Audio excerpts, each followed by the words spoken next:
राजस्थान के हनुमानगढ़ में ethanol factory के विरोध में किसानों का बवाल। महापंचायत के बाद फैक्ट्री में की तोड़फोड़, गाड़ी में लगाई आग।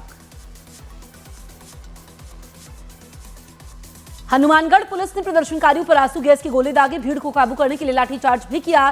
टिब्बी इलाके में इंटरनेट सेवा बंद की गई। इंदौर के एमवाई अस्पताल में बिजली कटने के बाद मोबाइल टॉर्च की रोशनी में मरीजों का इलाज करते दिखाई दिए डॉक्टर्स। मध्य प्रदेश का सबसे बड़ा सरकारी अस्पताल है एमवाई। बिहार के पूर्वी चंपारण में एक टैंकर से गैस का रिसाव होने से मची अफरा तफरी। पुलिस और फायर ब्रिगेड की टीम ने बैरिकेडिंग कर रास्ते को किया बंद। उत्तर प्रदेश के मेरठ में सड़क पर सरेआम गुंडई का वीडियो वायरल। ओवरहेड किंग के विवाद में कार में की गई तोड़फोड़, पुलिस ने 4 आरोपियों को गिरफ्तार किया। यूपी के आगरा में शादी समारोह में 2 पक्षों में मामूली विवाद पर मारपीट, पथराव और तोड़फोड़। पुलिस ने 50 अज्ञात पर केस दर्ज कर लिया। उत्तर प्रदेश के मेरठ में कांग्रेस जिला कार्यालय पर सोनिया गांधी के जन्मदिन पर केक काटने को लेकर कार्यकर्ता आपस में भिड़े। गाली गलौज और मारपीट तक नौबत आई। यूपी के रामपुर में मिलक कोतवाली बनी जंग का मैदान। जमीनी विवाद को लेकर थाने में ही भिड़े 2 पक्ष, जमकर चली कुर्सियां। उत्तर प्रदेश के हाथरस में छात्राओं के बीच मारपीट का वीडियो हुआ वायरल। स्कूल की छुट्टी के वक्त कहासुनी के बाद शुरू हुआ था झगड़ा। टीचरों और कॉलेज स्टाफ ने किया बीच बचाव। मध्य प्रदेश के सागर में ट्रेनी विमान हादसे का शिकार हो गए। लैंडिंग के समय ट्रेनी विमान का एक हिस्सा जमीन से टकराया। उत्तराखंड के बागेश्वर में जंगलों में लगी भीषण आग। कई पेड़ पौधे जलकर हुए राख। जिला प्रशासन आग पर काबू पाने में जुटा। दिल्ली के आसफ अली रोड पर हमदर्द बिल्डिंग में लगी आग। दमकल की 6 गाड़ियों ने कड़ी मशक्कत के बाद आग पर काबू पाया। बिहार के सीतामढ़ी में अतिक्रमण के खिलाफ प्रशासन का बुलडोजर जमकर गरजा। शहर के गौशाला चौक पर अवैध निर्माण को किया गया ध्वस्त। बिहार के गोपालगंज में भी नगर परिषद ने सड़कों के किनारे से अतिक्रमण हटवाया। बुलडोजर से अतिक्रमण को गिराया गया। उत्तर प्रदेश के जौनपुर में एक बाइक अनियंत्रित होकर बोलेरो के नीचे आ गई। हादसे में बाल बाल बची बाइक सवार की जान। सीसीटीवी में कैद हुआ हादसा। यूपी के महोबा में डीएम ने गौशाला का किया औचक निरीक्षण। यहां पर चारे की कमी पर बीडीओ को लगाई फटकार। गौवंशों की देखभाल के लिए आदेश। यूपी के महोबा में तेज रफ्तार कार की टक्कर से बाइक सवार की मौत। पास से गुजर रहा किसान भी गंभीर रूप से घायल। फरार कार चालक की तलाश जारी।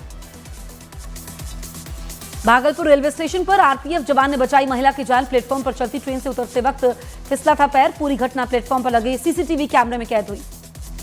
मध्य प्रदेश के देवास में नगर निगम सभापति और समर्थकों पर मारपीट का आरोप। पीड़ित ने एसपी को दी शिकायत। सभापति ने किया आरोप खारिज। कानपुर की कल्याणपुर इलाके से थप्पड़बाज दारोगा का वीडियो सोशल मीडिया पर वायरल हुआ। चेकिंग के समय एक वीडियो बनाने पर भड़के युवक को जड़ा थप्पड़। उत्तर प्रदेश के सुल्तानपुर में बड़ा हादसा। लखनऊ वाराणसी हाईवे पर बेकाबू टैंकर ने आधा दर्जन गाड़ियों को रौंदा। 6 से ज्यादा लोग घायल। महाराष्ट्र के नागपुर में तेंदुए के आतंक। भवानी नगर इलाके में 7 लोगों को किया घायल। 5 घंटे की मशक्कत के बाद वन विभाग ने किया काबू। इंदौर के एमवाई अस्पताल में ओपीडी के दौरान बत्ती हुई गुल। मोबाइल टॉर्च में इलाज करते नजर आए डॉक्टर। लोकसभा में चुनाव सुधार पर चर्चा के समय अमित शाह ने कांग्रेस पर तीखा हमला बोला। नेहरू, इंदिरा और सोनिया को बताया पहली 3 वोट चोरियों का आरोपी। लोकसभा में चर्चा में राहुल गांधी और अमित शाह के बीच हुई तीखी बहस। राहुल ने अपनी प्रेस कॉन्फ्रेंस पर बहस की दी चुनौती, तो अमित शाह बोले विपक्ष के उकसावे में नहीं आऊंगा। अमित शाह ने घुसपैठियों का मुद्दा उठाया तो विपक्ष ने किया वॉकआउट। कांग्रेस पर कसा तंज। कहा नेहरू, इंदिरा और सोनिया पर सवाल उठाने पर नहीं गया विपक्ष, लेकिन घुसपैठियों पर हुआ दर्द। केंद्रीय मंत्री पीयूष गोयल ने विपक्ष के वॉकआउट पर साधा निशाना। कहा विपक्ष का असली चेहरा सबके सामने आ रहा है। एसआईआर से घुसपैठियों को बाहर निकालना जा रहा है।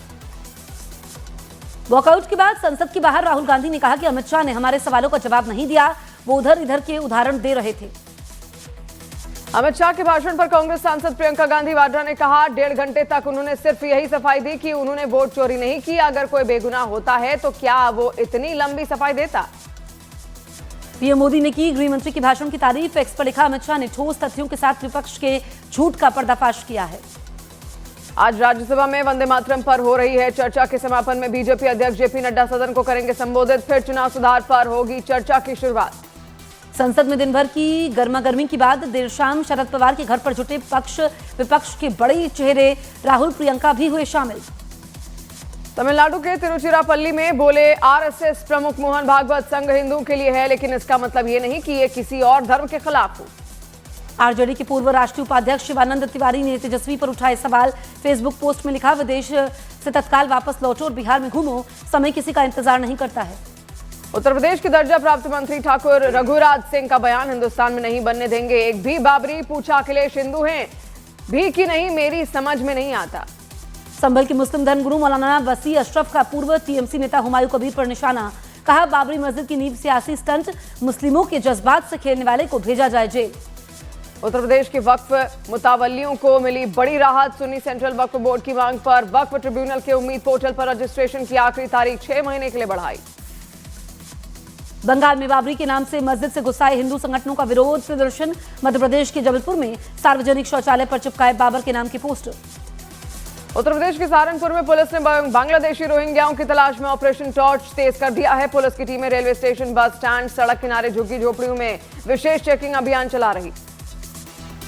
यूपी के उप मुख्यमंत्री केशव प्रसाद मौर्य ने एसआईआर को लोकतंत्र का पवित्र महायज्ञ बताया। कहा, चुनाव आयोग के निर्देशों का पालन कर रही है बीजेपी। एसआईआर पर सियासत के बीच अब समाजवादी पार्टी नेता भी लोगों की मदद करते दिखाई दे रहे हैं। सपा नेता फकरुल हसन चांद घर घर जाकर ऑनलाइन फॉर्म भरवाने में कर रहे मदद, वीडियो किया शेयर। केंद्रीय मंत्री गिरिराज सिंह ने आरोप लगाया कि ममता बनर्जी बंगाल को बांग्लादेश बनाना चाहती है, लेकिन हम बंगाल को बांग्लादेश नहीं बनने देंगे। उत्तर प्रदेश में एसआईआर के लिए बढ़ सकती है 14 दिन की समय सीमा। चुनाव आयोग आज जारी कर सकता है आदेश। 25 दिसंबर तक वोटर लिस्ट में जुड़वा सकेंगे नाम। पाकिस्तान में बैठे हिजबुल कमांडर जाहिद हुसैन पर शिकंजा। जम्मू कश्मीर की डोडा में एसआईए ने आतंकी की पुश्तैनी जमीन को किया अटैच। कोर्ट के आदेश पर हुई कार्रवाई। अमृतसर पुलिस ने अंतर्राष्ट्रीय ड्रग्स सिंडिकेट का भांडाफोड़ किया। पुलिस ने विदेशी हैंडलर्स से जुड़े एक संगठित क्रॉस बॉर्डर ड्रग्स नेटवर्क को तोड़ते हुए 5 किलो से ज्यादा ड्रग्स की बरामद। छत्तीसगढ़ के कांकेर में सुरक्षा बलों को मिली बड़ी सफलता। 23 लाख रुपए की इनामी 4 नक्सली सरेंडर कर मुख्यधारा में लौटे। 2 महिला नक्सली भी शामिल। माफिया अतीक अहमद के भाई अशरफ का सहयोगी अफसार अहमद गिरफ्तार। 50,000 के इनामी अफसार को यूपी एसटीएफ ने दिल्ली से किया अरेस्ट। बरेली जेल में बंद अशरफ की अवैध तरीके से गैंग के लोगों को करवाता था मुलाकात। मुख्तार अंसारी से जुड़े शादाब अहमद पर ईडी का बड़ा एक्शन। प्रयागराज में 2 करोड़ से ज्यादा कीमत की 6 संपत्तियां अस्थायी रूप से जब्त की। कच्छ में भारतीय जल सीमा में घुसपैठ करने वाले 11 पाकिस्तानी मछुआरों को भारतीय कोस्ट गार्ड ने पकड़ा। सुरक्षा घेरे में लेकर जखौ पोर्ट पर लाई गई बोट। रोहतक पुलिस की बड़ी कामयाबी। कुख्यात अपराधी मोहित एनकाउंटर में घायल, हथियार भी हुए बरामद। अक्टूबर में करनाल के अल्फा सिटी के ऑफिस पर की थी करीब 50 राउंड फायरिंग। यूपी के हमीरपुर में एनकाउंटर के बाद वांटेड अपराधी गिरफ्तार। पैर में लगी गोली, सिपाही पर किया था जानलेवा अटैक। राष्ट्रपति द्रौपदी मुर्मू आज से 2 दिवसीय मणिपुर दौरे पर रहेंगी। इस बीच राष्ट्रपति कई विकास परियोजनाओं का शिलान्यास और उद्घाटन भी करेंगी।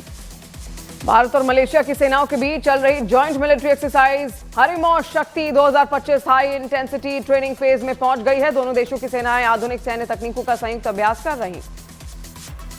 दिवाली को यूनेस्को ने विश्व धरोहर घोषित किया। पीएम मोदी ने कहा, दिवाली हमारी सभ्यता की आत्मा। कुंभ मेला समेत 15 धरोहरें पहले ही लिस्ट में शामिल। दिवाली को विश्व धरोहर घोषित किए जाने पर गुजरात में जश्न। राजकोट पुरातत्व विभाग ने रंगोली बनाकर किया फैसले का यूनेस्को के फैसले का स्वागत। भारत और यूएस के बीच आर्थिक साझेदारी पर अहम बैठक। यूएस ट्रेड रिप्रेजेंटेटिव से मिले विदेश सचिव विक्रम मिस्री। भारत और यूएस के बीच द्विपक्षीय व्यापार बढ़ाने पर चर्चा हुई। विदेश मंत्री डॉक्टर एस जयशंकर की इटली के उप प्रधानमंत्री अंतोनियो ताजानी से मुलाकात। जयशंकर बोले, भारत इटली साझेदारी लोकतांत्रिक मूल्यों पर आधारित। रूस के सेंट पीटर्सबर्ग के एक बड़े बाजार में लगी भीषण आग। कई धमाकों की आवाजें भी सुनाई दी। आसमान में ऊंची लपटें और घना काला धुआं उठता हुआ दिखाई दिया। सूरत के राज टेक्सटाइल मार्केट में फिर धध की आग। देर रात 6ठी मंजिल पर उठी लपटें। कल दिन में लगी आग पर पहले पाया गया था काबू। दिल्ली के सदर बाजार इलाके में लगी भीषण आग। इलाके में उठा धुएं का गुबार। कल दिन में असफ अली रोड पर हमदर्द बिल्डिंग की पहली मंजिल में लगी थी आग। गोवा पुलिस को रोमियो नाइट क्लब अग्निकांड के आरोपी अजय गुप्ता की मिली ट्रांजिट रिमांड। दिल्ली की साकेत कोर्ट ने 36 घंटे की ट्रांजिट रिमांड पर सौंपा। रोमियो नाइट क्लब अग्निकांड के बाद गोवा सरकार का बड़ा फैसला। गोवा के सभी होटलों में फायर गेम पर पाबंदी लगाई गई। पब नाइट क्लब में फायर क्रैकर पर रोक लगाई गई। गोवा के क्लब में आगजनी की घटना के बाद दिल्ली सरकार का एक्शन। फायर डिपार्टमेंट को दिल्ली के सभी होटल, क्लब और रेस्टोरेंट के फायर सेफ्टी इंस्पेक्शन के दिए आदेश। गोवा फायर हादसे के बाद जम्मू के डीसी ने बनाई सदस्य कमेटी। शहर के सभी बड़े बार, रेस्टोरेंट, होटलों की होगी जांच। 10 दिनों में सौंपी जाएगी रिपोर्ट। इंडिगो संकट के बीच सिविल एविएशन मिनिस्ट्री ने तैयार किया कंट्रोल रूम। हालात की हो रही है रियल टाइम मॉनिटरिंग। मंत्री राममोहन नायडू खुद कर रहे हैं निगरानी। संकट के बीच इंडिगो ने अपने ताजा बयान में बताया, दिसंबर के पहले हफ्ते में करीब 4,500 उड़ानें करनी पड़ी रद्द। ऑपरेशन और कमाई दोनों पर असर पड़ा। सीईओ के बाद इंडिगो के चेयरमैन विक्रम मेहता ने भी मांगी माफी। कहा, जानबूझकर संकट खड़ा नहीं किया, हर पहलू की जांच करेंगे। डीजीसीए ने इंडिगो के सीईओ पीटर एल्बर्स को आज दोपहर 3 बजे फिर दिया पेश होने का निर्देश। फ्लाइट ऑपरेशन में नेटवर्क वाइड गंभीर रुकावट से जुड़ा पूरा डेटा और अपडेट पेश करने का भी आदेश। हिमाचल प्रदेश के नाहन में प्रसिद्ध तीर्थ स्थल चूड़धार यात्रा पर प्रशासन ने लगाई रोक। बर्फबारी और खतरनाक रास्तों की वजह से प्रशासन ने लिया फैसला। हरियाणा के करनाल में बारात की गाड़ियों को पीछे से आ रहे तेज रफ्तार ट्रक ने जोरदार टक्कर मारी। टक्कर से लाइन से खड़ी कई गाड़ियां आपस में भिड़ी। हादसे में कई बाराती घायल। हरियाणा की भिवानी में पुलिस ने गांधीगिरी दिखाते हुए अतिक्रमण करने वाले दुकानदारों को फूलों की माला पहनाकर अतिक्रमण हटाने की अपील की। कश्मीर में पुंछ का युवक गलती से पहुंचा पाकिस्तान। घर से शादी समारोह के लिए निकला था। एलओसी पर भटका रास्ता। प्रशासन जांच में जुटा। दिल्ली ब्लास्ट मामले में पटियाला हाउस कोर्ट ने आरोपी आमिर राशिद और जासीर बिलाल वानी को 14 दिनों की न्यायिक हिरासत में जेल भेजा। दोनों आरोपियों को कोर्ट में पेश किया गया था। अजमेर दरगाह को एक बार फिर से बम से उड़ाने की धमकी देने वाला ईमेल मिला है। धमकी में जिला कलेक्ट्रेट और दरगाह दोनों जगह बम धमाका करने की धमकी दी गई है। पटना की फुलवारी शरीफ पुलिस ने फरार आरोपी लवकुश शर्मा को पकड़ने के लिए इलाके में पोस्टर चस्पा करवाए। कोर्ट ने आरोपी लवकुश को भगोड़ा घोषित किया। देहरादून में साइबर ठगी के एक बड़े नेटवर्क का पर्दाफाश हुआ है। उत्तराखंड एसटीएफ ने इन्वेस्टमेंट और डिजिटल रिव्यू बढ़ाने के नाम पर करोड़ों की ठगी करने वाले निक्की जैन को राजस्थान से गिरफ्तार कर लिया। बिहार के मधुबनी में पुलिस ने ट्रक से भारी मात्रा में शराब बरामद की। पुलिस ट्रक मालिक, ड्राइवर और अज्ञात के खिलाफ केस दर्ज कर तस्करों के नेटवर्क की जांच शुरू की। पूर्वांचल एक्सप्रेसवे का कपल वीडियो वायरल मामले में पुलिस की कार्रवाई तेज हो गई है। पुलिस ने 3 आरोपियों को गिरफ्तार कर जेल भेजा। चौथा आरोपी शशांक शेखर अब भी फरार। हरियाणा की अंबाला पुलिस ने 16 साल पुरानी मर्डर केस में मोस्ट वांटेड और 10,000 के इनामी आरोपी राम रखा को किया गिरफ्तार। आरोपी 2009 से फरार चल रहा था। गुजरात के राजकोट में 7 साल की बच्ची का रेप करने वाला दरिंदा गिरफ्तार। पीड़ित बच्ची का अस्पताल में चल रहा है इलाज। वाराणसी में बन रहे अंतर्राष्ट्रीय क्रिकेट स्टेडियम में त्रिशूल आकार की फ्लड लाइट लगी। स्टेडियम में डमरू के आकार का लगा गेट। संतों ने बीसीसीआई और पीएम मोदी का किया धन्यवाद। यूपी के देवरिया में जमीन आवंटन घोटाले के मामले में पूर्व आईपीएस अमिताभ ठाकुर को गिरफ्तार कर कोर्ट में पेश किया गया। कोर्ट ने उन्हें न्यायिक हिरासत में जेल भेजा। गोरखपुर पुलिस ने फर्जी आईएएस अधिकारी ललित किशोर को किया गिरफ्तार। सरकारी नौकरी और ठेके के नाम पर करोड़ों की ठगी का हुआ खुलासा। हापुड़ में एक्सप्रेसवे पर शादी के काफिले के साथ कार में युवक का जानलेवा स्टंट करते वीडियो वायरल। ट्रैफिक पुलिस ने किया 34,500 का चालान। उत्तर प्रदेश के बाराबंकी में यूट्यूब देखकर झोलाछाप डॉक्टर ने किया महिला का ऑपरेशन। 2 दिन बाद महिला की मौत से मचा हड़कंप। अवैध अस्पताल पर मुकदमा दर्ज। संचालक फरार। कानपुर में एयरफोर्स विंग कमांडर के ससुर ने की खुदकुशी की कोशिश। डिप्रेशन में खुद को मारी गोली। अस्पताल में जारी है इलाज। बिहार के मुजफ्फरपुर में पुलिस चालक परीक्षा में पकड़े गए 3 मुन्ना भाई दूसरे की जगह दे रहे थे परीक्षा। एडमिट कार्ड और बायोमेट्रिक मिलन के दौरान हुई पहचान। पटना के जक्कनपुर में पुलिस ने एक फ्लैट पर मारा छापा। 5.5 लाख की विदेशी शराब और 17 लाख से ज्यादा का कैश बरामद। 4 तस्कर हुए गिरफ्तार। बिहार की बाढ़ में दबंगों ने एक युवक को पोल में बांधकर बुरी तरह से पीटा। गोली चलाने लगा था आरोप, लेकिन पुलिस ने खारिज किया दावा। राजकोट में 7 साल की बच्ची से रेप के आरोपी ने रिमांड के समय पुलिस पर किया हमला। सेल्फ डिफेंस में पुलिस में की फायरिंग। आरोपियों के पैर में गोली लगी। यूपी के एटा में 2 पक्षों के बीच पुराने विवाद में फिर से हुआ झगड़ा। मारपीट और पथराव में एक शख्स गंभीर रूप से घायल। हापुड़ में पुलिस ने चेकिंग के समय 4 बदमाशों को किया गिरफ्तार। यहां पर लोगों को बनाते थे शिकार। ऑनलाइन फंसाकर लूटपाट को देते थे अंजाम। गुरुग्राम में फर्जी कॉल सेंटर का भांडाफोड़। लोन देने के नाम पर की जा रही थी ठगी। 11 महिलाओं समेत 13 आरोपी गिरफ्तार। उत्तराखंड एसटीएफ की बड़ी कार्रवाई। इन्वेस्टमेंट और डिजिटल रिव्यू बढ़ाने के नाम पर साइबर फ्रॉड करने वाला शख्स गिरफ्तार। फर्जी ऐप पर देता था आसान कमाई का लालच। दिल्ली पुलिस ने नकली इंजन ऑयल फैक्ट्री का किया भांडाफोड़। 239 लीटर तैयार नकली ऑयल, 304 खाली बोतलें और पैकिंग का सामान हुआ बरामद। 2 आरोपी गिरफ्तार। एमपी के छतरपुर में कांग्रेस के पूर्व विधायक आलोक चतुर्वेदी की कंपनी पर इनकम टैक्स का छापा। वित्तीय लेन देन और उत्पादन से जुड़े रिकॉर्ड की हुई पड़ताल। कठुआ पुलिस ने 12 साल से फरार चल रहे आरोपी को पंजाब से किया गिरफ्तार। 2014 में सड़क हादसे में एक शख्स की मौत के बाद से था फरार। जम्मू कश्मीर में गांदरबल पुलिस ने अमरनाथ यात्रा के समय ड्रोन उल्लंघन केस को सुलझाया। 2 आरोपी गिरफ्तार। फॉरेंसिक विश्लेषण से हुई पहचान। चार्जशीट भी कोर्ट में दाखिल। उत्तराखंड की पौड़ी में हर घर जल योजना से जुड़ा बड़ा खुलासा। चौबट्टा खाल में 98 घरों में कनेक्शन कागजों में दर्ज, लेकिन गांव को आज भी पानी का इंतजार। महकमे ने दिया कार्रवाई का भरोसा। फिल्म धुरंधर की सफलता के बाद फिल्मी डायरेक्टर आदित्य धर पत्नी यामी गौतम के साथ पहुंचे हिमाचल विश्व विख्यात शक्तिपीठ नैना देवी। विधिवत रूप से की पूजा अर्चना और कंजक पूजन।